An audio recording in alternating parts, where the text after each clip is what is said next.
사랑하는 여러분들의 가정과 일터에 또 여러분들 손을 하는 일들마다 하나님께서 때마다 일마다 은혜와 평강 가해 주시기를 예수 그리스도 이름으로 축복합니다. 인류 문명 가운데 발달에 굉장히 영향을 미친 주요한 사건들이 있습니다. 처음에 인류는 채집 생활을 했죠. 하루 벌어 하루 먹는 삶을 산 겁니다. 그러니까 오늘 먹을 거 사냥하고 오늘 먹을 거 바다에 가서 잡고 그게 다였어요. 그러다가 농업혁명이라는 일들이 벌어집니다. 농업혁명이라는 것은 소위 채집하는 생활에서 내가 기르는 생활로 바뀌어가는 겁니다. 이제 농사를 지으려면 함께 해야 되고 같이 해야 되고 수확을 함께 나눠야 되죠. 그러다 보니까 이제 하루 벌어 먹는 삶이 이제 여러 달 혹은 1년 단위로 먹고 살 수 있을 만큼 수확을 하게 되는 겁니다. 이러다 보니까 농업혁명은 놀라운 인류의 발전을 가져온 겁니다. 그러니까 하루 벌어 하루 먹고 살 때는 다른 일 신경 쓸 거 없습니다. 내일 먹고 살아야 돼요. 매일 먹고 살 거에 신경 써서 그거 먹고 살기 위해서 매일매일 그냥 생존을 위해 사는 것 뿐이었어요. 그러다가 이 농업혁명이 일어나서 이제 쌀을 이제 모아놓고 이제 먹고 살 수 있는 여유가 생기니까 비로소 인간들에게 뭐가 생기기 시작했냐니까 문명이라는 것들이 생기기 시작한 겁니다. 문명. 이 문명이 점차 발달을 하게 되고 그러다가 이제 나름대로 어떤 제국들이 이제 세워지게 되죠. 그러다가 또 한 번의 큰 변화를 받는데 이게 바로 산업혁명이라는 겁니다. 이제는 내가 먹고 사는 것만 준비하는 게 아니라 대량 생산이라는 것을 통해서 경제활동, 남들에게 사고 팔고 하는 이런 생활이 가능하게 됩니다. 그러니까 인류가 비약적으로 경제가 발전을 하기 시작합니다. 부를 예전과는 비교할 수 없을 만큼 쌓아둘 수 있는 이런 환경이 조성이 되게 된 겁니다. 비로소 이제 세계 경제라는 이런 이제 용어들이 나오고 전 세계가 하나로 이제 이어져가는 이런 이제 변화가 생기게 됩니다. 근데 거기에 또 결정적으로 인간에게 소위 말해서 문명의 발달을 이룬 것이 뭐냐? 인쇄술입니다. 인쇄술. 예, 우리나라가 제일 처음 한 거예요. 인쇄술은. 우리나라 대단합니다. 성이 뭐 구텐베르그 하지만은 사실 몰라서 그렇지 우리나라에서 가져간 그 금속 활자 때문에 이루어진 거예요. 이게 어떤 변화를 이루냐? 옛날에는 막 글자 쓰려면 우리 성경도 그렇잖아요. 서기관이 있어가지고 막 글자 하나 싹 쓰고 하는데 글자 틀리면 틀렸다 이러면 다시 다 써야 되는 거예요. 이런 일이었어요. 근데 활자를 이제 나무 목판에다가 활자를 만들어가 글자를 찍어내다 보니까 목판은 갈라지고 쪼개지고 이런 일들이 생깁니다. 금속 활자를 만들어 놓으니까 100번 찍어도 아무런 변화가 없어요. 획기적인 거예요. 이걸 말하면 인류의 지식 수준이 어마무시하게 그냥 확장이 된 겁니다. 내가 알고 있는 것을 책으로 만들어서 나누어 주니까 이게 쌓이고 쌓여가지고 지식이 놀라울 만큼이나 확장되고 발전이 되는 거예요. 이러니까 문명이 급속도로 퍼져나가게 되는 이런 이제 소위 말해서 혁명적인 변화가 일어나게 되는 거죠. 그러다가 이제 소위 컴퓨터가 발견되고 소위 반도체라는 것이 발견되면서 인류는 이제 더 이상 말할 수 없을 만큼 이전과는 비교가 안 될 만큼 놀라운 변화를 이루어가는 게 지금 우리가 살고 있는 이 시대입니다. 이렇게 문명이 발달을 하고 사회과학이나 이런 것들이 발달을 했을 때 그죠? 과학과 기술과 의료가 수준이 뭐 비교할 수 없을 만큼 발전을 한 겁니다. 근데 이렇게 발전을 하니까 사람들 수준도 굉장히 높아져 가지고 이제는 뭐 거의 천사 비슷한 수준으로 되어졌느냐? 그게 아니에요. 문명은 발달해 사람은 살기는 훨씬 더 편해졌는데 사람들은 여전하고 오히려 더 가면 갈수록 더 악해지더라는 거예요. 이상한 일이죠. 우리가 보지도 못한 이런 끔찍한 일들이 사고 났다 하면 대형, 전염이 퍼졌다 하면 대형 어마어마한 일들이 막 벌어지는 겁니다. 전쟁이 났다 하면 이제 한두 명 죽는 이런 전쟁이 아니라 수백만이 그냥 목숨을 잃는 이런 전쟁이 막 일어나는 거예요. 지금 인류가 가지고 있는 핵폭탄이 미국과 러시아 뭐 다른 나라 빼고 가지고 있는 것만 해도 벌써 지구가 여러 번 다 그냥 가루가 되고 남을 정도로 어마어마한 양을 가지고 있습니다. 이런 사회. 거기다가 인간의 탐욕과 욕심들은 끊임없이 지구의 자원들을 소비해서 이 지구가 버틸 수 있는 한계가 이제 거의 막바지까지 왔다는 게 공통적인 이야기입니다. 이럴 만큼이나 인간은 탐욕과 소위 말해 서로에 대한 이런 불편한 이런 것들 때문에 전쟁과 다툼과 이런 것들이 끊이지 않고 갈수록 더해지더라는 거예요. 왜 이렇게 됐을까요? 문명은 점점 더 발달하고 인간은 점점 더 살기 좋아지고 점점 더 나은 삶으로 가야 되는데 오히려 거꾸로 가고 있는 거예요. 왜 이렇게 됐을까? 가장 중요한 문제를 하나 해결하지 못해서 그런 거죠. 가장 중요한 문제를 해결한 바로 그 한 사람의 이야기가 오늘 나오는 이야기입니다. 2000년 전에 나사렛 땅의 한 젊은이가 자기를 하나님의 아들이라고 얘기하는 겁니다. 나는 하나님의 아들이다. 내가 하나님의 아들됨을 증명하는 일들을 합니다. 그게 뭐냐? 죽은 사람을 살리고 당시로는 불가능한 나병 환자를 고치고 중풍병자를 고치고 어떤 병자든지 간에 다 고쳐주고 귀신 들린 사람도 쫓아내고 그것만 아니야. 풍랑이는 바다에 대해서 명령을 하니까 바람과 파도도 잔잔해지는 거예요. 심지어 물리로도 걸어가십니다. 오병 이어가지고 5,000명이 넘는 놀라운 일들을 이루어내시기도 합니다. 그러니까 사람들이 야 저분이 도대체 누구이길래 이런 일을 하느냐. 하나님의 아들이 아니고는 이런 일을 할 수가 없다. 사람들이 다 인정을 한데도 불구하고 인정하지 않는 얼마의 사람들이 있을 때 그 사람들이 유대 관원들과 제사장들이에요. 이 사람들은 예수님이 이런 일을 할수록 불편해지는 거예요. 왜냐하니까 자기들의 입지가 좁아지고 백성들이 다 그를 따르니까 자기들이 하는 말들이 지금까지 지켜온 것들이 다 무너지게 생겼거든요. 그러니까 어떻게 하냐. 시기로 예수님을 갖다가 죄목을 만들어 놓습니다. 어떻게 만드냐. 제가 하나님의 아들이라 했다. 신성모독이다. 죽여야 된다. 그래서 빌라도에게 저 사람 죽여주시오라고 빌라도에 넘겼습니다. 빌라도가 만나서 이야기를 해봤습니다. 여러 가지로 고소를 하고 하는데 예수님이 한마디도 대답을 안 하시는 거예요. 변명을 하는 거예요. 빌라도가 너무 이상했습니다. 보통 죄수들이 자기의 죄에 대해서 이야기를 하면 변호를 하는데 예수님은 한마디도 변호를 하잖아요. 그래서 빌라도가 묻습니다. 이게 있냐? 이런 사실이 있냐? 네가 왕이냐? 내가 왕이다. 내 나라는 여기에 속한 게 아니다. 만약에 내 나라가 여기에 속했더라면 벌써 나를 따르는 사람들에 의해서 저 사람들을 다 처치했을 거다.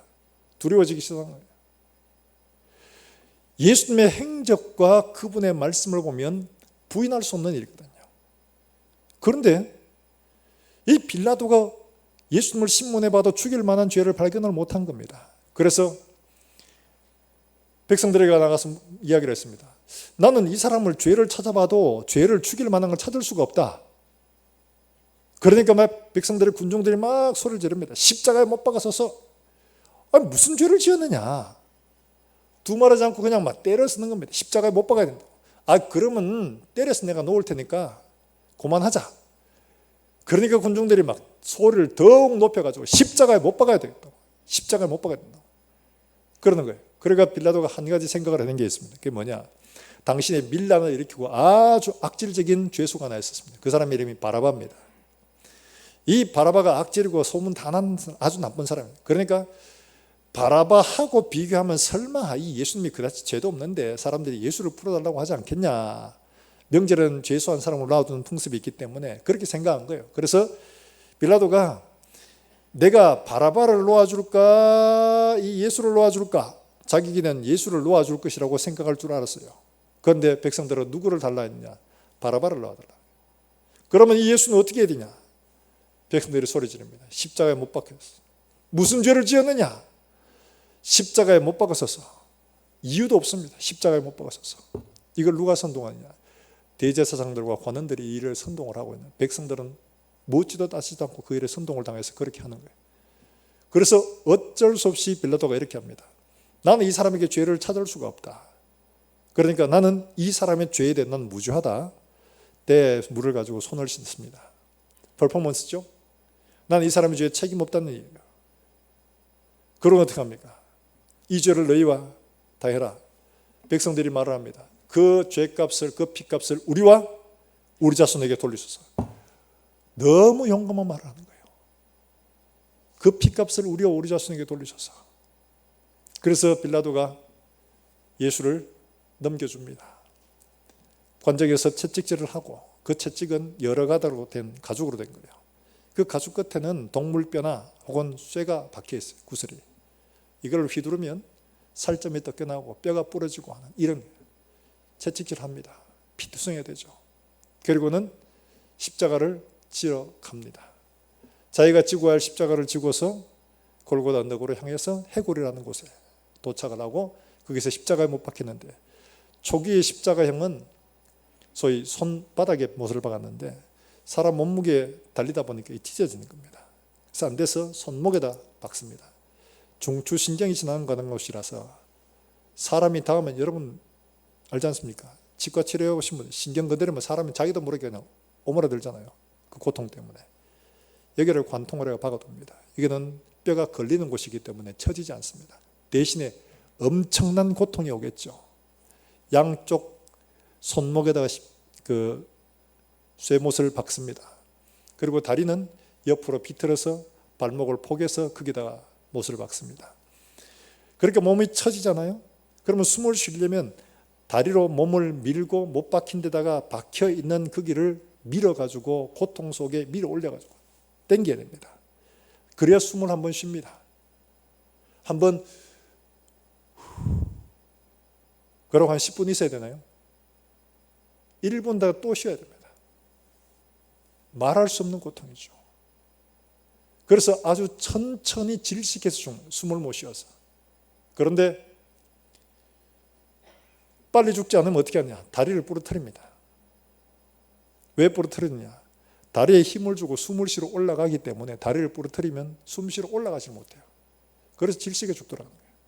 이미 예수님은 채찍질을 당하시고 기운이 완전히 소진된 상태에서 다리가 부러지기 전에 성경에 기록된 대로 저의 뼈가 하나도 상하지 않게 이미 돌아가신 거예요. 그래서 군병들이 옆구리를 찔러서 보니까 물과 피가 이미 분리가 된 거예요. 죽은 사람에게 나타난 현상.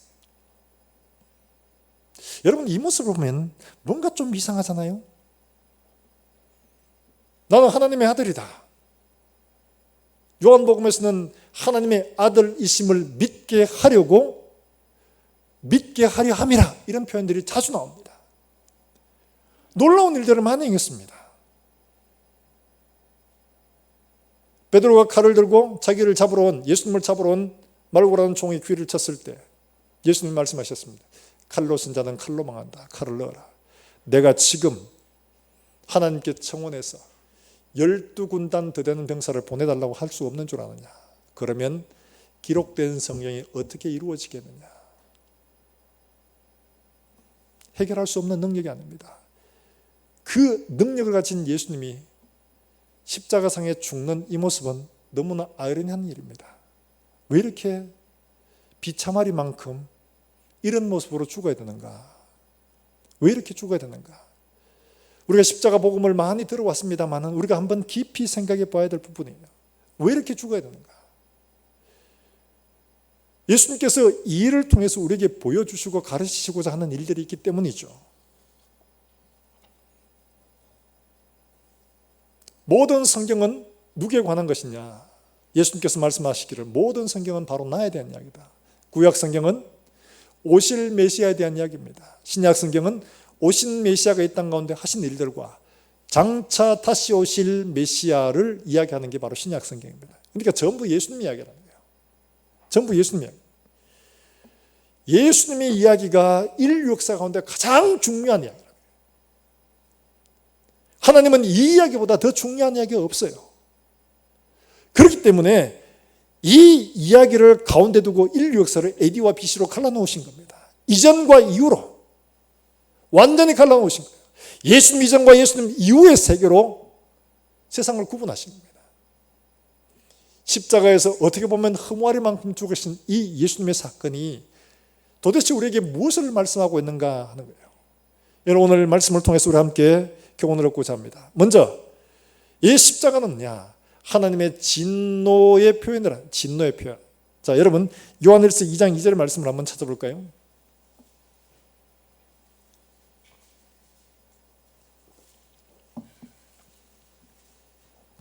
요한일서 2장 2절의 말씀이에요.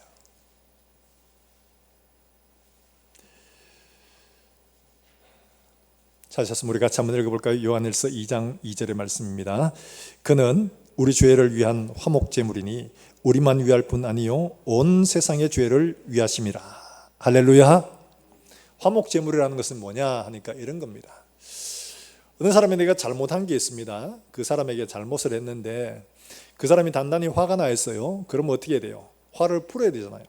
그러니까 화를 풀어주는 제물이 바로 화목제물입니다. 화를 내야 될 사람의 입장에서는 자기의 화를 쏟아 부을 수 있는 대상이 바로 화목제물입니다. 달리 말하면 우리만 위할 뿐 아니라 모든 세상이 하나님을 떠난 그 죄를 하나님이 진노로 쏟아붓는 대상이 바로 화목제물이에요. 그러니까 예수님은 세례요한이 말한 것처럼 보라 세상 죄를 지고 가는 하나님의 어린 양이로다. 하나님 앞에 우리의 죄를 대신 이 예수님에게 쏟아붓도록 하나님의 진노로 쏟아붓도록 한 바로 그런 화목제물이에요. 그러므로 말미암아 우리와 하나님 사이에 하나님께서 우리에게 진노하실 것들을 여기에 다 쏟아부었기 때문에 우리에게는 더 이상 진노하실 일이 없도록 하는 바로 그게 화목제물인 거죠. 예수님은 우리가 하나님 앞에 당해야 될 하나님의 진노를 담당하는 하나님의 어린 양 화목제물이었다라고 말씀을 하고 있는 겁니다. 예수님은 왜 이렇게 화목제물로 우리에게 오셔야 했느냐 하는 거죠. 인간의 가장 큰 문제가 뭐냐? 다른 문제가 아니고 바로 죄의 문제입니다. 이 죄의 문제는 뭐냐? 하나님을 떠난 게 죄의 문제죠. 도덕적이고 윤리적인 문제 아닙니다. 뭐 하나 훔치고 뭐 하나 사기치고 뭐 하나 잘못하고 이런 수준이 아닙니다. 이거는 피상적으로 겉으로 드러난 죄의 열매들일 뿐이에요. 근원적인 건 뭐냐? 가장 근원적인 건 바로 우리가 하나님을 떠난 그것이 바로 죄라는 거예요. 죄. 여러분 이게 실체가 분명히 있는데 여러분 로마서 7장 19절부터 한번 볼까요? 이게 우리 고백이에요. 로마서 7장 19절부터 24절의 말씀까지.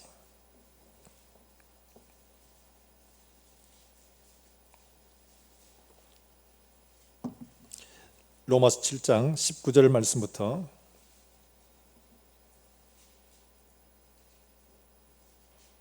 같이 한번 읽어봅니다. 19절 말씀 같이 읽습니다. 시작. 내가 원하는 바 선은 행하지 아니하고 도리어 원하지 아니하는 바 악을 행하는도다. 만일 내가 원하지 아니하는 그것을 하면 이를 행하는 자는 내가 아니요 내 속에 거하는 죄니라. 21절. 그러므로 내가 한 법을 깨달았노니 선을 행하기 원하는 나에게 악이 함께 있는 것이로다. 23절 말씀. 내 지체 속에서 한 다른 법이 내 마음의 법과 싸워 내 지체 속에 있는 죄의 법으로 나를 사로잡아 오는 것을 보는도다. 24절입니다. 오라 나는 곤고한 사람이로다. 이 사망의 몸에서 누가 나를 건져내랴. 여러분 이거 우리 고백 아닌가요? 누가 죄를 짓고 잘못하고 싶은 사람 누가 있습니까? 다 잘해보려고 하죠. 다 좋은 일을 하고 다 하나님 앞에 선하게 살려고 하는데 그런데 왜 안 되나요? 할 수 없어서 어쩔 수 없어서 누구 때문에 무엇 때문에 다 이유가 있잖아요. 나는 그렇게 하려고 하지 않는데 내 의도는 그게 아니었는데 어쩔 수 없어서 할 수 없어서 누구 때문에 그래서 우리가 죄를 짓는 거예요. 그런데 사도 바울은 뭐라고 말하느냐? 그렇게 하나님의 법을 따라가려고 하는 내 속에 실제로 죄를 이어가는 게 누구냐? 바로 죄라는 실체가 있다는 거예요. 실체가. 여러분 이 죄를 하나님은 뭐라고 말씀하시냐? 죄와 죄의 열매들을 알아야 됩니다. 로마서 1장 28절 제가 로마서 강의하면서 이 말씀을 분명히 드렸습니다. 로마서 1장 28절을 다시 한번 찾아보십시다. 로마서 1장 28절. 우리가 거짓말하고 사기치고 뭐 이런 것들은 죄의 열매들을 뿌립니다. 실체로서의 죄를 우리가 분명히 알아야 되는데 그 죄가 뭐냐? 바로 로마서 1장 28절에 말씀을 하고 있는 거예요. 자, 1장 28절 같이 읽습니다. 시작. 또한 그들이 마음에 하나님 두기를 싫어하며 하나님께서 그들이 그 상실한 마음대로 버려두사 합당하지 못한 일을 하게 하셨으니 29절에 보면 곧 불의 추악 탐욕 악의가 가득한 자요 시기가 수군수군한 자요 살인한 자요 교만한 자요 하나님을 배반한 자요 쭉 나오잖아요. 그러니까 근본적으로 원인은 뭐예요? 하나님을 마음에 두기 싫어하는 바로 이것이 죄요. 그 열매로 온갖 열매들로 나타나는 것이 불의, 추악, 탐욕, 시기, 살인, 분쟁 이런 것들이에요. 그건 죄의 열매들 뿐이에요. 실체는 뭐냐? 바로 우리 속에 하나님을 마음에 두기 싫어하는 바로 이것이 창세기 3장에 나오죠. 사탄이 하와를 속인 게 바로 이겁니다. 너 하나님처럼 되라. 하나님, 네가 하나님 되라. 네가 하나님 되지 뭘 하나님을 잡고 하나님 자리를 탐하도록 하는 거예요. 하나님을 우리의 중심에서 벗어나게 하는 거예요. 사탄이 먼저 그랬거든요. 사탄이 먼저 그랬어요. 내가 내 보호자를 높여 지극히 높으신 이와 견주리라. 자기가 하나님 자리를 찾아게 되는 거예요. 그것이 그대로 하와에게 너 하나님 되라고 말하는 거예요. 하와가 하나님 되려고 그것을 따먹고 나니까 그 다음에 일어난 일들이 어떤 일이죠? 하나님 앞에 부끄러워하지도 않을 일을 숨게 되고 하나님을 피합니다. 그리고 더 끔찍한 일은 그 아들에게 나타나는 거예요. 가인과 아벨을 낳았는데 가인이 동생 아벨을 쳐 죽인 겁니다. 여러분, 가인이 누구한테 배웠습니까? 엄마가 아버지가 가르쳤습니까? 배우지도 않았고 가르치지도 않았고 본 적도 없는데 어떻게 이런 일이 가능합니까? 이건 누가 시킨 거예요? 아무도 보여주지도 않았고 아무도 가르치지 않았는데 죄라는 실체는 죄 열매를 맺게 하는 겁니다. 마음에 하나님 두기를 싫어하니까 이런 일들이 죄로부터 나오더라는 거예요. 죄는 죄의 열매를 거둡니다. 바로 이겁니다. 우리 인간의 문제는 뭐냐? 마음에 하나님 두기를 싫어하는 이 죄의 문제 때문에 우리 인간에게 일어나는 온갖 더러운 것들이 다 열매로 드러나는 거예요. 가장 근본적인 문제를 해결하지 않고는 도덕적으로 좀 더 잘 살고 성찰해서 될 문제가 아니라는 거예요. 이 죄의 뿌리를 없애지 않으면 인간에게 소망이 없는 겁니다.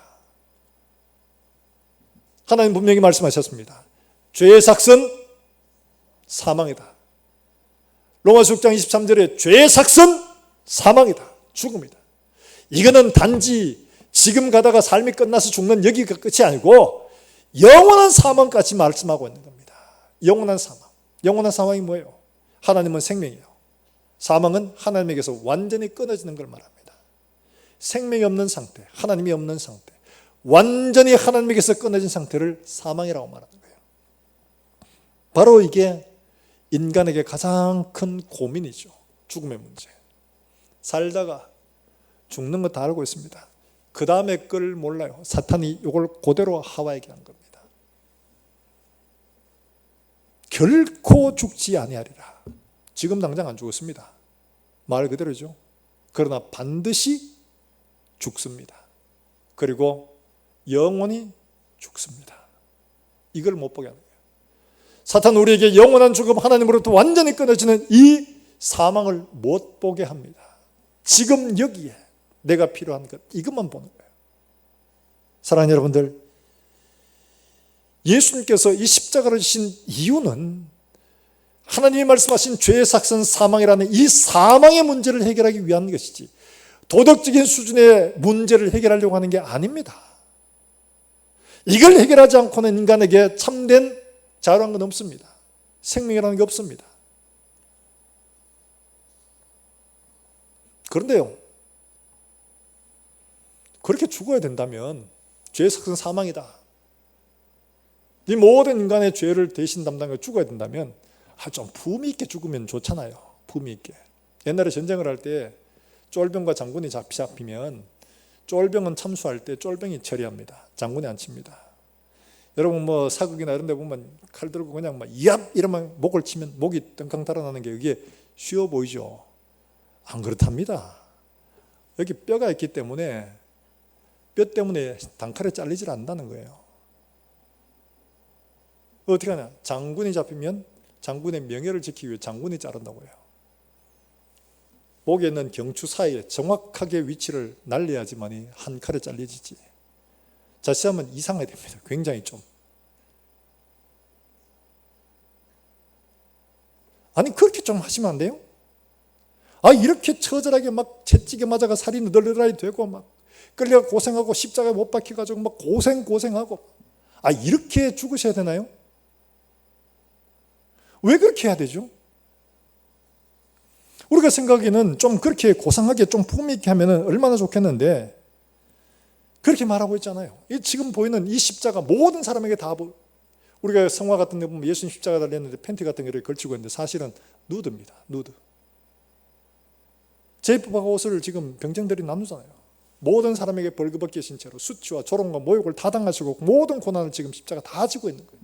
왜 이렇게 비참한 모습을 하는 거예요? 그 왜 그렇게 하냐? 인간이 이런 당하는 고통들의 결말, 그걸 보여주고 있는 거예요. 여러분, 갈라디아 3장 13절 말씀에 분명히 이유를 설명하고 있습니다. 갈라디아 3장 13절 말씀,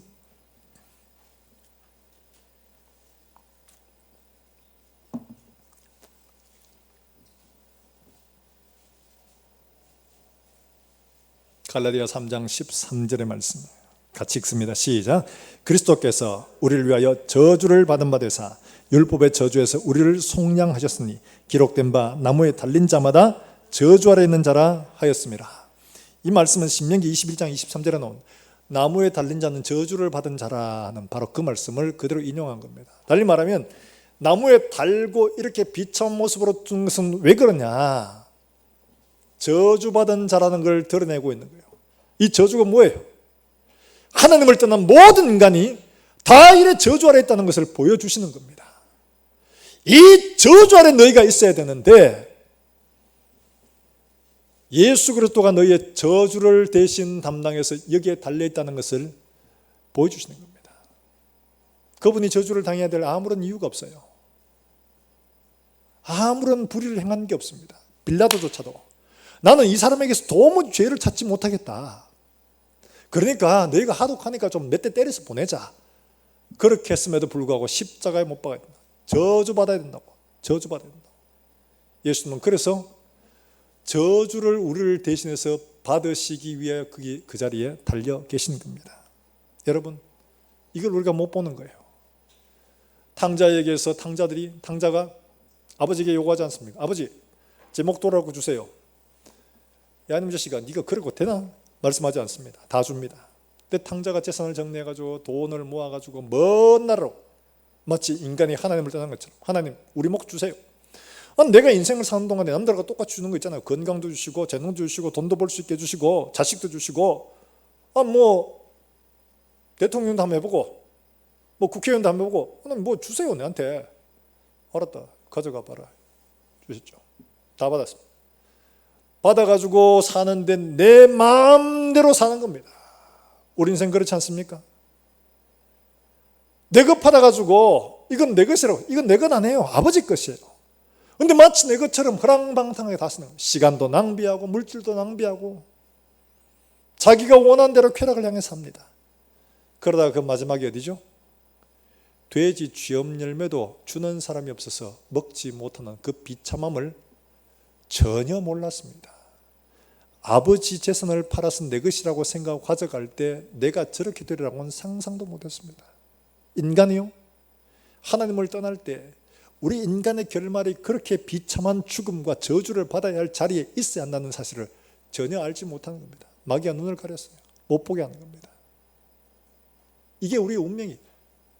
탕자가 자기 것을 받아가서 결국에는 그런 비참한 상황에 가야 되는 게 눈에 뻔하게 보이는 거예요. 우리 역시 마찬가지로 하나님을 떠나서 우리 마음대로 살아가는 그 결말, 죄의 삭선 사망이다. 하나님의 저주에서 벗어나지 못한다. 하나님의 심판이 너희를 기다리고 있다. 이야기를 해도 그거를 믿지 않습니다. 그런데 그럼에도 불구하고 하나님은 우리 모든 사람들의 죄를 대신 예수님에게 지우고 그를 저주받는 하나님의 화목제물로 삼으셨던 거죠. 이사야 53장에 그 말씀을 분명히 우리 기록해 주고 있습니다. 여러분, 이사야 53장 말씀 한번 찾아보겠습니다. 이사야 53장 4절부터 같이 한번 읽겠습니다.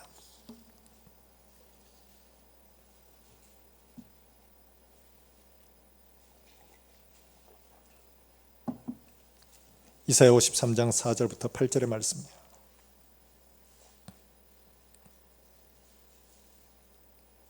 찾으셨으면 우리 한번 읽어볼까요? 4절입니다. 시작. 그는 실로 우리의 질고를 지고 우리의 슬픔을 당하였거늘 우리는 생각하기를 그는 징벌을 받아 하나님께 맞으며 고난을 당한다 하였노라. 그가 찔림은 우리의 허물 때문이요 그가 상함은 우리의 죄악 때문이라. 그가 징계를 받음으로 우리는 평화를 누리고 그가 채찍에 맞음으로 우리는 나음을 받았도다. 우리는 다 양 같아서 그릇 행하여 각기 제 길로 갔거늘 여호와께서는 우리 모두의 죄악을 그에게 담당시키셨도다. 그가 곤욕을 당하여 괴로울 때에도 그의 입을 열지 아니하였으며 마치 도성으로 끌려가는 어린 양과 틀 깎는 자 앞에 잠잠한 양같이 그의 입을 열지 아니하였도다. 그는 곤욕과 시문을 당하고 끌려갔으나 그 세대 중에 누가 생각하기를 그가 살아있는 자들의 땅에서 끊어짐은 마땅히 형벌받을 내 백성의 허물 때문이라 하였으리요. 할렐루야. 당시 사람들은 그가 마땅히 하나님께 징벌을 받는다고 생각했습니다. 자기가 하나님의 아들이라고 말했으니까 건방지게 성전을 헐고 3일 만에 세운다고 건방지게 신성 못 오겠습니까?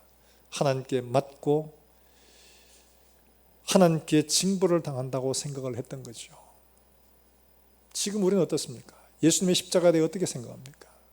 배운 대로 말고요, 들은 대로 말고요, 내 마음의 고백대로 한번 생각해 보십시오. 내 죄 때문입니까? 옆 사람 죄 때문입니까? 내 죄 때문입니까? 남의 죄 때문입니까? 포괄적으로 우리 모두의 죄 때문입니까? 바로 내 죄와 허물 때문임을 믿으시기를 주의 이름으로 축원합니다. 하나님은 우리가 아직도 모르고 있는 상태에서도 그에게 우리 모든 저주를 친히 담당하여서 그로 죽게 하신 거예요. 사망과 음부를 경험하도록 하신 것이 그의 죄 때문이 아니라 우리의 허물과 우리의 죄악을 그에게 담당시키신 겁니다. 십자가는 하나님의 심판이요 십자가는 하나님의 저주인 줄 믿으시길 주의 이름으로 축원합니다. 그 자리에 누가 달려야 했어요? 납니다. 하나님을 떠난 바로 내가 달려야 할 자리였는데 하나님이 어린 양 예수를 그 자리에 대신 달아놓으시고 너희가 하나님을 떠난 이 형벌이 이렇게 무서운 거다 하는 것을 우리에게 가르쳐주고 있는 겁니다. 이로 말미암아 우리에게 이루어지는 게 뭡니까? 그가 피 흘려 죽으심으로 말미암아 우리의 허물과 죄를 다 담당했으니까 이걸 믿음으로 받는 모든 사람들에게 우리의 허물과 죄를 용서해 주시는 은혜를 주시고자 하는 거예요. 우리가 당해야 되는데 예수님을 대신 담당하게 하시고 우리에게는 의로움을 주시기 위해서 우리가 감당할 수 없기 때문에 그런 거죠. 하나님은 이 일들을 예수님께 맡기셨는데 예수님이 얼마나 고통스러웠는지 여러분 마태복음 27장 46절에 이렇게 말하죠. 46절 말씀 한번 볼까요? 46절입니다. 시작. 제9시쯤 예수께서 크게 소리질러 이르시되 엘리 엘리 라바 사박다니 하시니 이는 곧 나의 하나님 나의 하나님 어찌하여 나를 버리셨나이까 하는 뜻이라. 예수님이 육신적인 고통도 참 큽니다. 근데 그 고통 마다하지 않습니다. 쓰르게 탄 포도주를 준 것은 너무 고통스럽기 때문에 약간의 마취, 진통 효과를 주기 위해서 쓰르게를 타서 이렇게 주는데 그거 맛보시지 않습니다. 맛보시고 드시잖아요. 왜요? 인간이 받아야 할 저주와 고통을 다 담당하시기 위해서, 정직하게 담당하시기 위해서.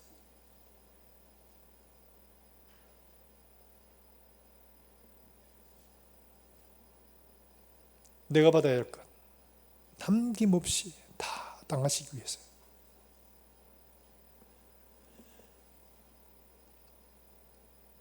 그분은 하나님과 영원한 관계 아닌 한 번도 헤어지거나 끊어져 본 적이 없는 분이에요. 여러분 갈릴리 교실을 들으신 분은 아시겠지만 삼위일체를 할 때 삼위일체의 존재 형식이 어떠냐? 페리코레시스, 세 분이 춤추듯 같이 어울려 있고 나누지도 분리하지도 않는 이런 정말 아름다운 함께하는 자리, 이런 모습이라고 말씀을 드린 적이 있습니다. 그런데 이런 분이 하나님과 떨어지는 거예요. 여러분 사랑하는 사람, 아들을 멀리 보내거나 군대 보낸 엄마들 아시잖아요. 첫째 보낼 때 마음이 참 아프잖아요. 아들을 멀리 외국으로 보낼 때 마음이 참 아픕니다. 그렇죠? 근데 걔는 옵니다. 예수님 어때요? 한 번도 그렇게 단절을 경험하지 못한 분이 하나님과 완전한 단절을 경험하는데 어찌하여 나를 버리시나이까? 버려서 때까지 사망과 죽음의 고통까지 경험해야 하기 때문에 이것이 경험. 예수님은 하나님과 끊어지는 이런 고통을 당하는 거예요. 여러분, 이 고통 누가 당해요? 바로 우리가 당하는 거예요. 하나님과 완전한 단절, 하나님과 완전한 결별. 이게 뭘 말하냐? 지옥이에요, 지옥. 여러분, 지옥은 하나님이 없는 상태입니다. 하나님은 생명이시고 지옥은 생명이 없는 상태입니다. 지금 이 땅에서는 하나님의 일반 은총도 주어집니다. 악한 자나 혹은 선한 자나 누구에게나 햇빛과 바람과 물과 동일하게 주십니다. 그러나 지옥은 완전히 하나님이 없는 상태, 하나님의 자비와 긍휼 하나도 주어지지 않는 상태, 완전한 고통과 완전한 절망과 완전한 죽음밖에 없는, 그게 죽음이라고 하는 거예요. 생명이 없는 상태예요. 주님이 지금 그걸 맛보고 있는 거예요. 어찌하여 나를 버리셨나이까? 사망과 죽음의 고통을 맛보고 있는 거예요. 여러분, 십자가 앞에서만 우리가 실제를 경험할 수 있습니다.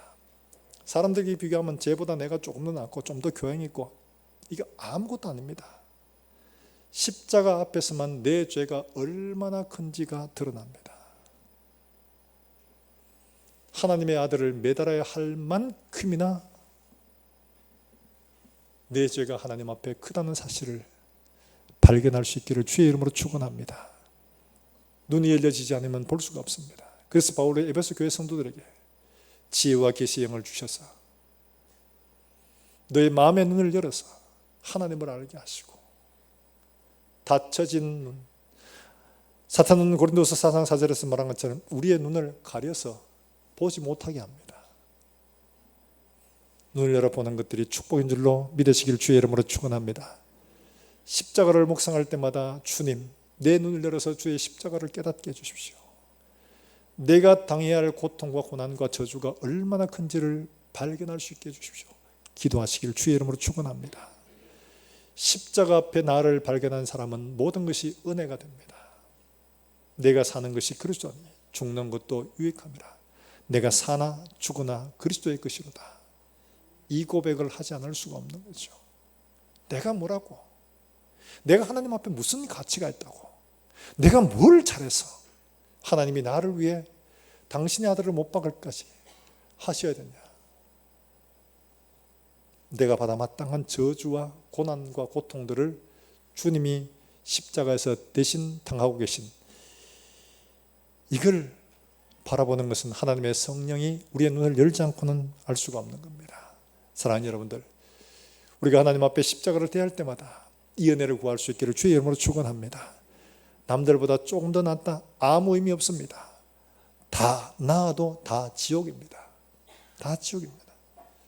미국의 대표적인 신학자 조나단 에드워드, 이분이 진노하시는 하나님의 손에 붙들린 죄인들한 이 설교, 이게 소위 미국의 부흥을 이끌었던 그런 이제 설교라고 이렇게 이야기를 합니다. 이건 뭐냐 하니까 신명기의 말씀을 가지고 설교한 건데요. 하나님의 언약 백성들, 은혜 아래 있는 백성들이 하나님의 은혜를 잊어버리고 망령되이 사는 것들에 대해서 하나님이 보복하시겠다는 바로 그런 내용입니다.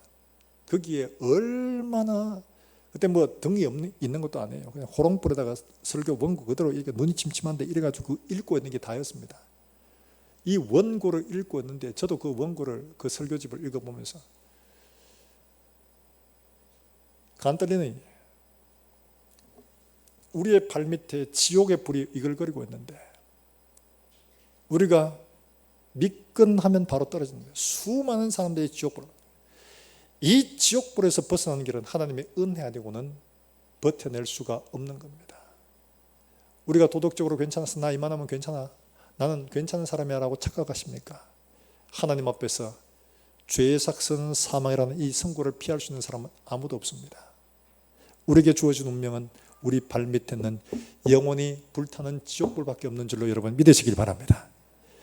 이 지옥불에 누가 구해줄 수 있느냐? 아무도 없는 거예요. 여러분 아마 아시는 분들 계실지 모르겠지만 경산의 코발트 광산, 여러분 이게 보도연맹 관계에서 학살이 났던 그런 곳입니다. 갱도가 수직갱도, 수평갱도가 있는데 수직갱도엔 사람을 어떻게 죽이느냐, 사람은 이제 다 묶어 놓죠. 이 기록을 했는 겁니다. 굴비처럼 다 엮여가 있습니다. 갱도 밑에 깊이가 100m씩 이렇게 떨어지는데 200m씩 앞에 한 사람을 세워놓고 갱도 바로 밑에죠. 위에 다 세워놓고 한 사람만 총으로 쏘거나 발로 차면 떨어집니다. 그러면 그 다음 사람은 앞에 사람 무게 때문에 자동적으로 떨어집니다. 그게 내가 묶여 떨어진다고 생각을 해보세요. 비명소리 들리고 처절하게 죽어가는 고통에 신음하는 그 사람들, 내가 떨어질 차례가 되어간다고 생각하면 이 사망을 모여서 누가 나를 구해내랴. 여기서 구해줄 수 있는 사람이 누가 있다면 구원자가 있습니다. 여러분 이게 간절해지지 않겠습니까?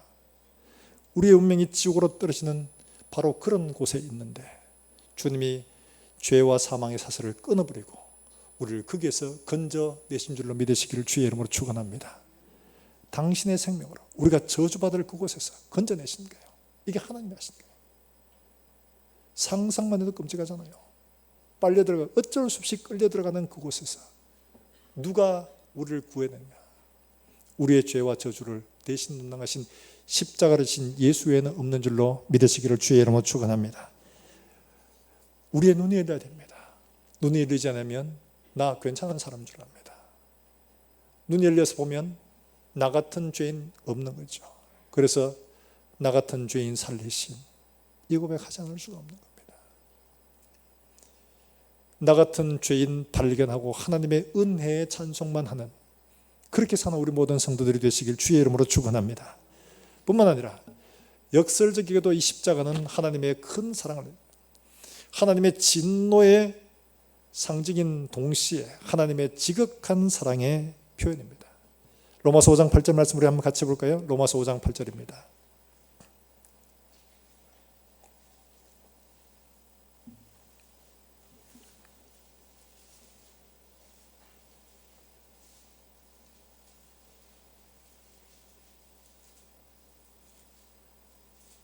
로마서 5장 8절 같이 읽습니다. 시작. 우리가 아직 죄인 되었을 때에 그리스도께서 우리를 위하여 죽으심으로 하나님께서 우리에 대한 자기의 사랑을 확정하셨느니라. 예수님이 십자가에 죽으심으로 말미암아 하나님이 자기에 대한 사랑을 우리에게 확정해 주셨다고 하는데, 그런데 우리가 사랑받을 만해서요? 아니에요. 우리가 아직 죄인 되었을 때라고 표현을 하고 있습니다. 달리 말하면 여전히 우리는 죄 가운데 있고 우리는 알지도 못하는 상황인데도 불구하고 하나님은 우리를 위하여 자기의 사랑을 확정해 보이시고 이 사랑을 받는 모든 자에게 이 십자가의 은혜와 대속의 공로를 우리에게 주시겠다고 약속을 하고 계시는 거예요. 예수님의 십자가의 죽음은 우리 자신에 대한 하나님의 사랑을 확정하는 겁니다. 이보다 큰 사랑이 어디 있습니까? 우리가 사랑받을 만하다고 생각하면 십자가의 은혜는 그다지 뭐 그렇잖아요. 어릴 때 그렇잖아요. 예수님 십자가 선생님들이 이야기하면 예수님 참 너무 심하시다. 내 헌금 조금 100원 받아가지고 50원 하드 사먹고 50원 냈는데 네 그거 하면 지옥 간대. 지옥에 빨간 불이 올라간 애를 막 쑤시고 바삭 쫄아가지고 막 회개하고 했던 거죠. 근데 가만 생각하니까 야, 헌금 가지고 50원어치 아이스크림 사 먹은 게 그렇게 지옥불에 굽혀야 될 죄인가?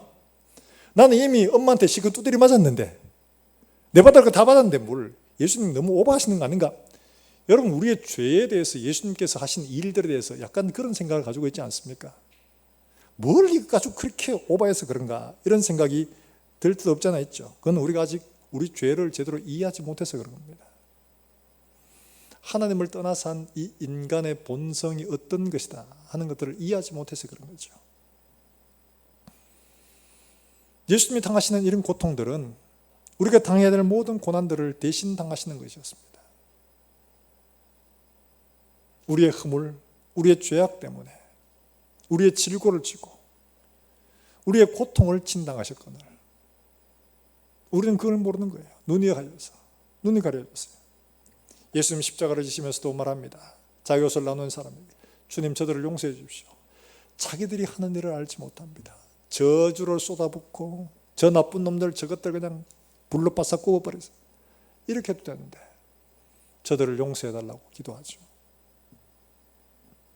이게 우리의 죄악성을 그대로 드러내고 하나님의 사랑을 우리 가운데 그대로 보여주시는 거죠. 사랑하는 여러분들, 하나님은 우리를 놓지 못하십니다. 놓지 못하십니다. 호세아를 통해서 우리에게 보여주셨잖아요. 이스라엘 백성들이 얼마나 말을 듣지 않는지 자기 선지자를 보내시면서 너 음란한 여자에게 장가가라.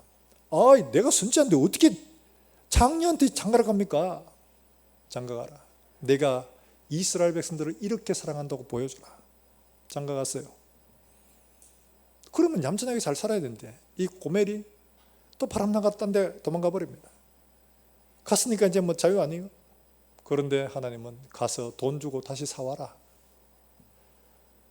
기가 막힐 일이죠. 하나님을 떠난 우리를 다시 돈 주고 사오는 거예요.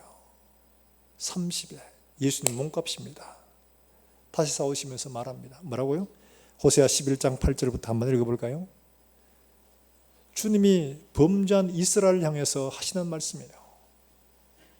호세아 11장 8절부터 9절의 말씀.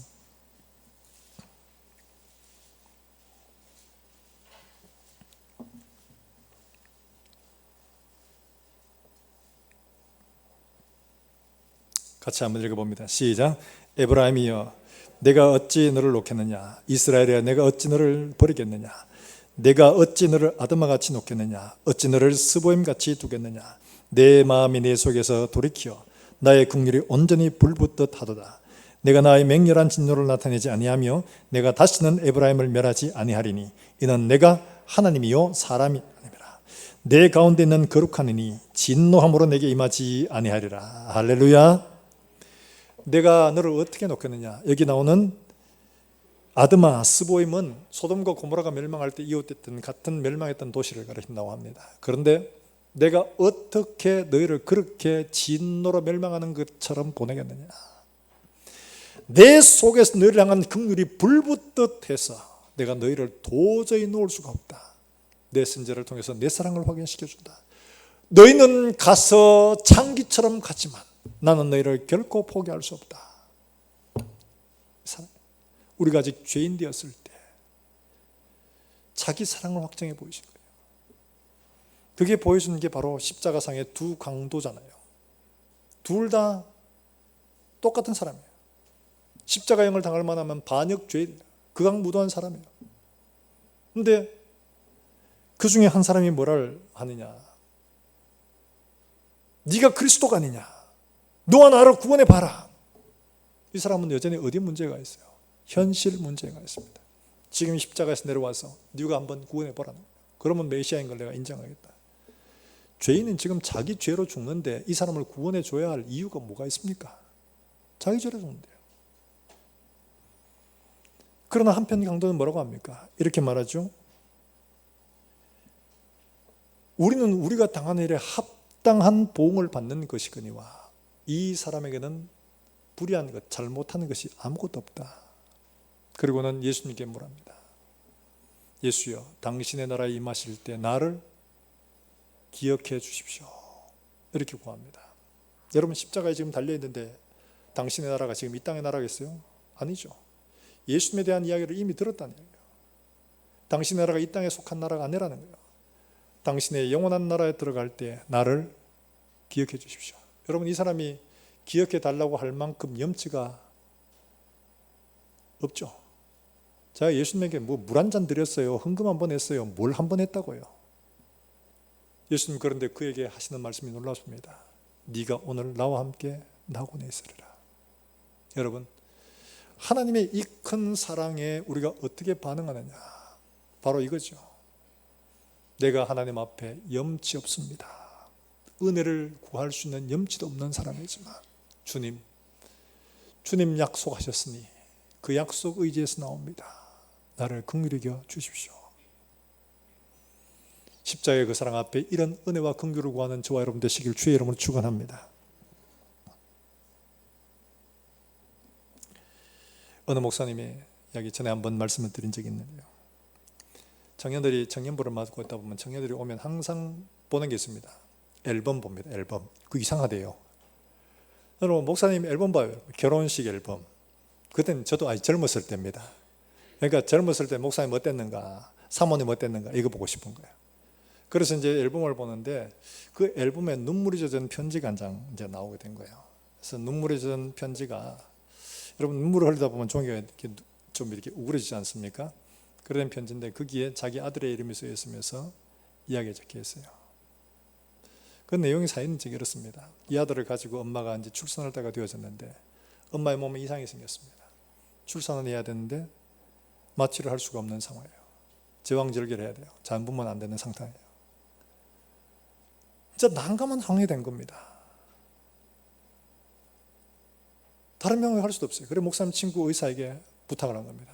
야, 어떤 의료적인 책임도 묻지 않을 테니까 우리 집사람하고 아들 좀 살려도.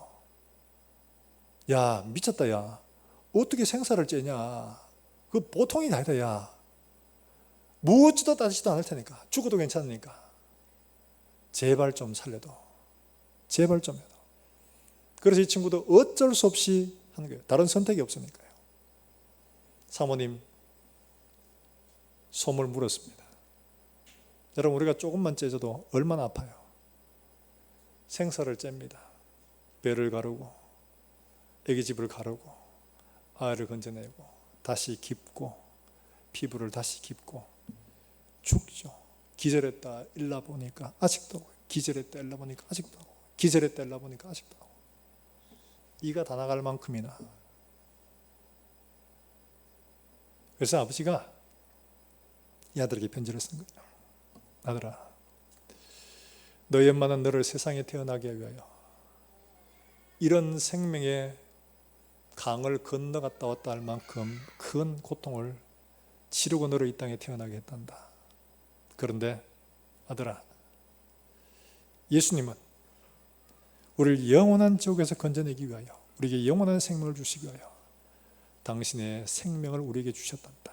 십자가에서 죽으시고 부활하심으로 우리에게 영원한 생명을 주셨단다. 잠깐 있다가 사라지는 이 땅을 위해서 너희 엄마는 생명을 걸었는데 우리 주님은 영원한 생명을 위해서 너를 위해 죽으셨단다. 이것을 잊지 말아라. 편지를 쓴 거예요. 사랑하는 여러분들, 우리는 이 땅에 태어나면서 누군가의 희생을 통해서 이 땅에 다 태어났습니다. 내가 이 땅에 생명으로 태어나는 건 부모님의 수고와 엄마의 목숨 거는 일이 없으면 태어날 수가 없습니다. 우리에게 주어진 영원한 생명도 예수 그리스도의 생명의 값을 담보하지 않고는 태어날 수가 없었던 것입니다. 예수님은 자기의 생명을 걸고 우리를 영원한 생명으로 인도하신 줄로 믿으시길 주의 이름으로 축원합니다. 믿는 자에게는 예수님이 이루어 놓으신 일들을 믿음으로 받아들이는 자에게는 하나님이 이와 같이 주시겠다고 약속하셨습니다. 그런데 이걸로만 끝이 아니에요. 이걸로만 끝이 아니에요. 요한복음 10장 10절에는 뭐라고 말씀합니까? 내가 온 것은 양으로 생명을 얻게 하고, 바로 이거죠. 영생을 얻는 겁니다. 더 풍성히 얻게. 더 풍성히 얻게 하셨어요. 더 어떻게 얻게 하셨냐면 마가복음 16장 17절 18절 한번 볼까요? 마가복음 16장 17절 18절 말씀.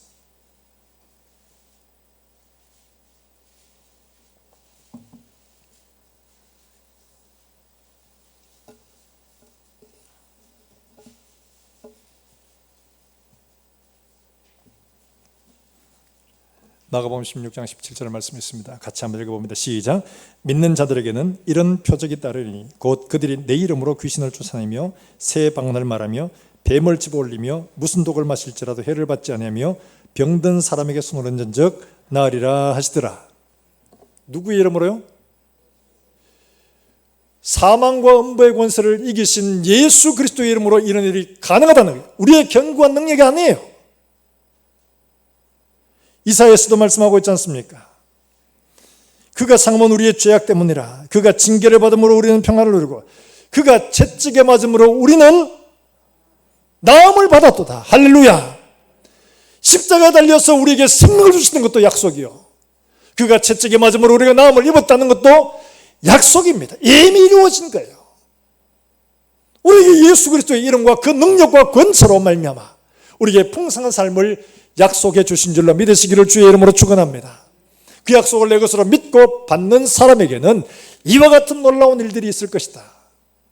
어느 누구도 약속하지 못하는 겁니다. 오직 하나님이신 그분만이 우리에게 약속해 줄 수 있는 바로 그 내용이죠.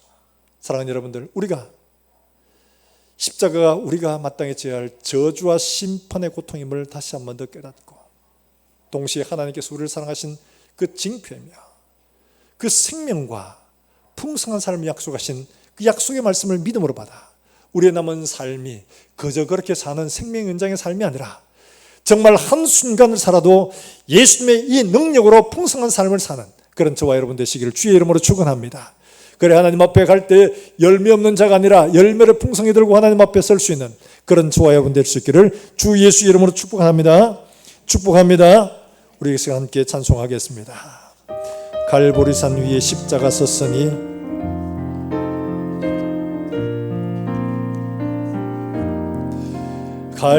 갈보리산 위에 십자가 섰으니 주가 고난을 당한 표라. 험한 십자가를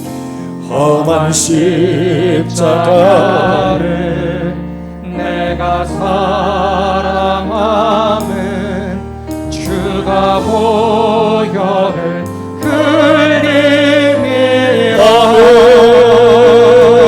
아멘. 최후 승리를 얻기까지 주의 십자가 사랑하니 빛난 멸류관 받기까지 험한 십자가 붙들게. 3절합니다.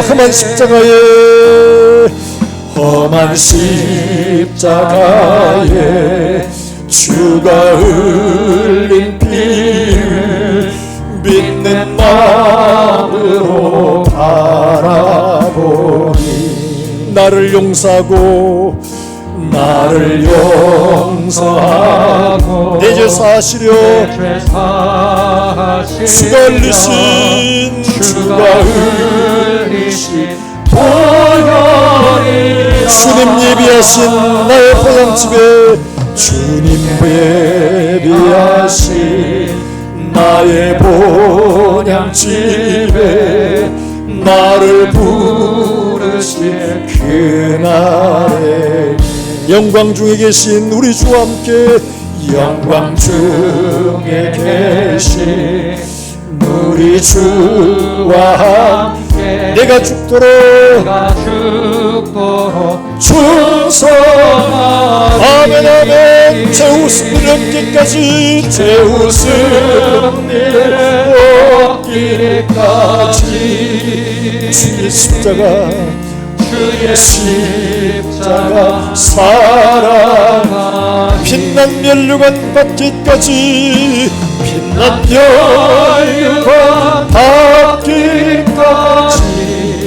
아멘 아멘.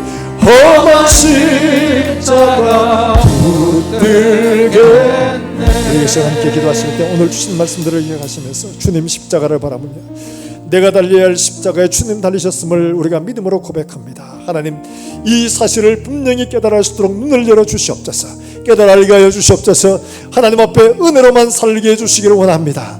주의 십자가 지고 주님 부르실 그날까지 믿음으로 행하여 하나님 아버지 우리의 삶의 생명과 능력이 나타날 수 있도록 주의 은혜를 베풀어 주시기를 원합니다. 하나님 아버지, 오늘도 우리를 부르셨사오니 주님 앞에 설 때까지 믿음으로 행할 수 있도록 주님 축복해 주시옵소서. 우리 다 같이 한 마음으로 함께 통성으로 기도하겠습니다. 살아계신 하나님 아버지, 은혜를 감사합니다. 갈보리산 위에 십자가를 세우시고 우리에게 하나님의 진노를 보이신 주님, 우리가 하나님 앞에 마땅히 져야 할 십자가임을 우리에게 보이셨사오니 우리의 눈을 열어주시옵소서. 깨달아 알 수 있는 마음을 허락해 주시옵소서. 하나님의 진노를 당하신 예수 그리스도를 바라보고 우리가 마땅히 지어야 할 하나님의 진노임을 발견하고 하나님 앞에 회개하며 믿음으로 나아가는 살아가는 종들이 되게 해주시기를 원합니다.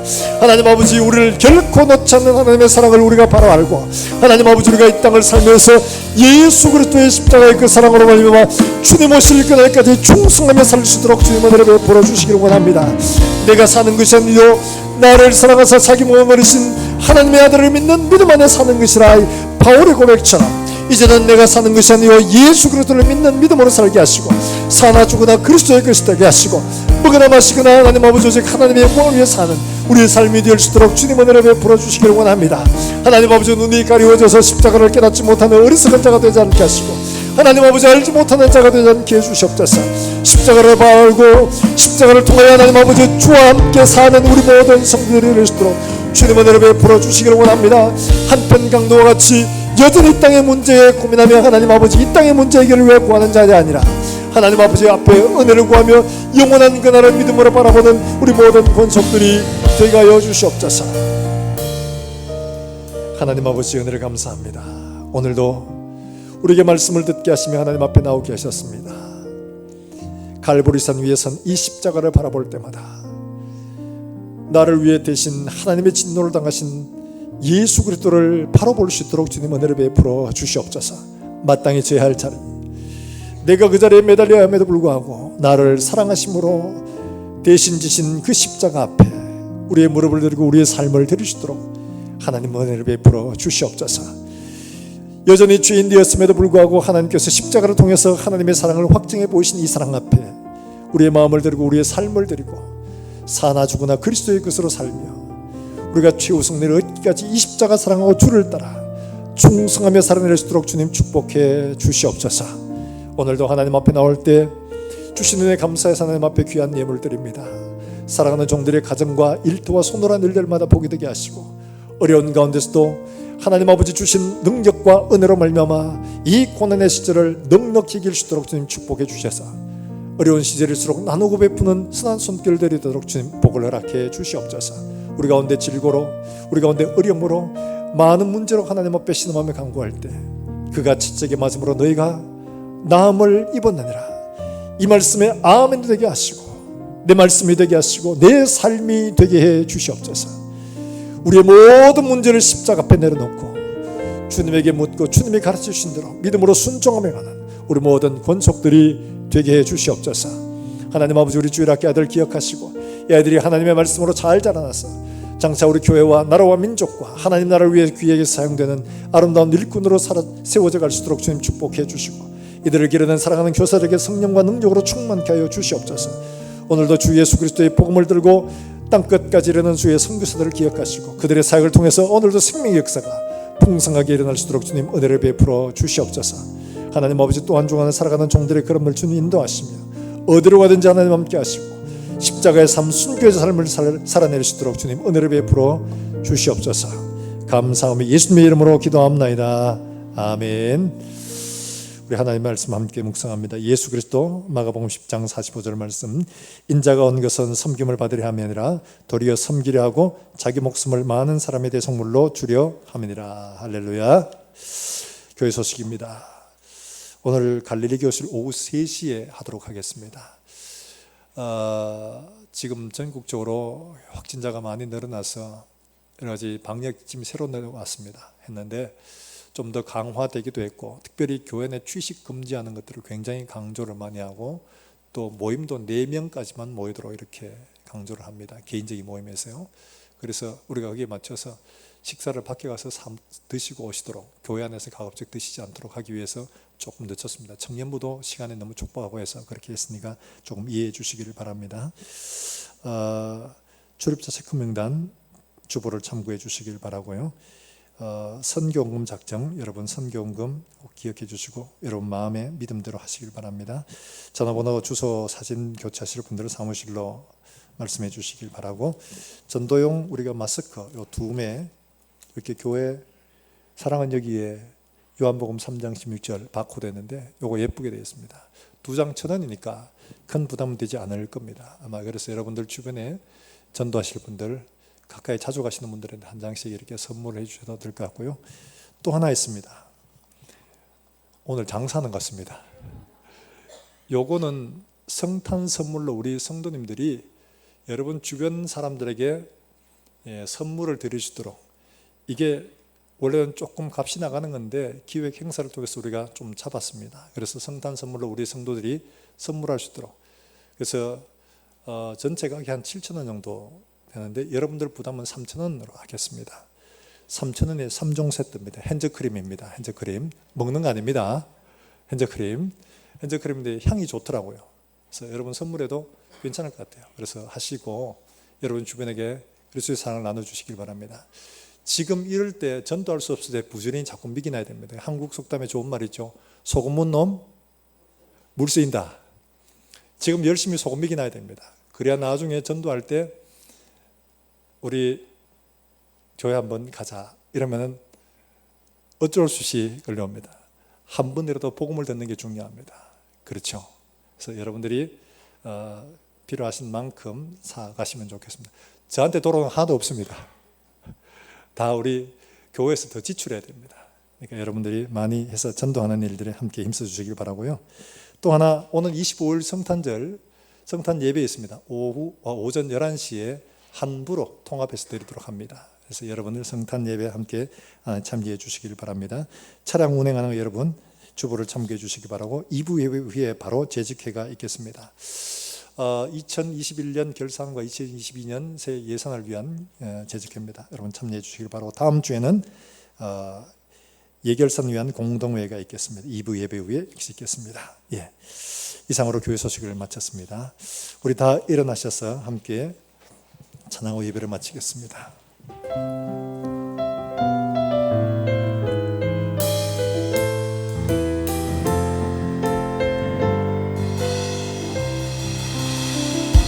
주 안에 우린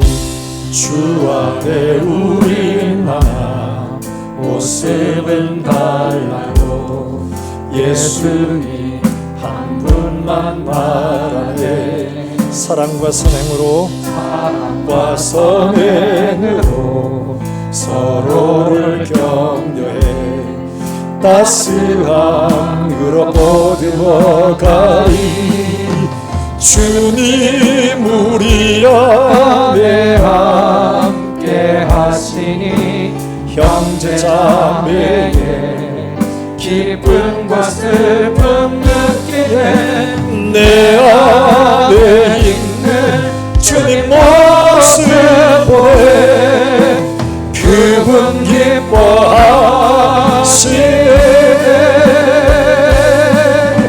주 우리 옆사람 축복하겠습니다.